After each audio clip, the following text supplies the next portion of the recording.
Welcome back to Board Game Breakdown. I'm Christopher Solomon. In this burst video, we'll be taking a look at the 2021 release Maglev Metro. If you'd like to see a longer video where I actually go over each action in depth and show you what a few rounds of play look like, use this link to get to our standard video format. If not, stick around and we'll go over Maglev Metro in 3 minutes or less. Let's get started.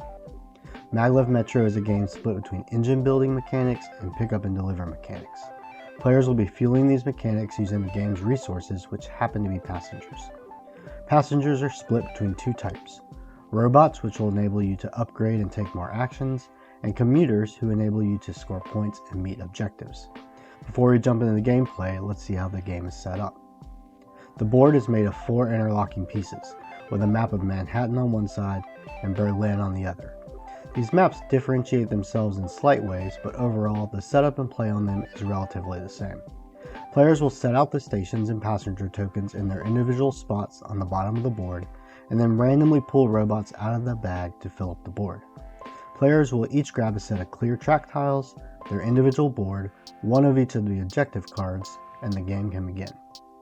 During the game, players will take turns placing passenger tokens onto their player board in order to power different actions. In the first round, each player starts with one of each robot that they will place down to start the game. Typically, a player can only take 2 actions per round, but this can be increased if they fill this specific area. Actions include building tracks, moving trains from one station to another, picking up or dropping off passengers, building new stations, refilling stations with passengers, or reversing your train. Lastly, players can spend an action to adjust a certain amount of robots on their board to help power other actions. The more robots each player has in one action, the more powerful it becomes. Once the commuters are unlocked using the bottom left of the player board, that player can start picking up and delivering those passengers to their color-coded stations. Once a player drops off a passenger at a specific colored station, that token is then placed on their board.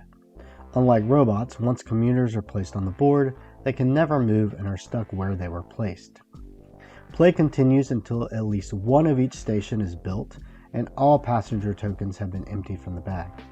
This game is really about being the most efficient and knowing when to stop building your engine up in order to start gaining points from commuters. It also includes a wonderful solo mode that is quite puzzly but also plays in around 30 minutes. I haven't seen Maglev Metro mentioned a lot around the internet, but it is a wonderfully fun game that deserves a lot more attention in my estimation. Thanks for watching, and make sure to visit the website at boardgamebreakdown.com and remember to subscribe.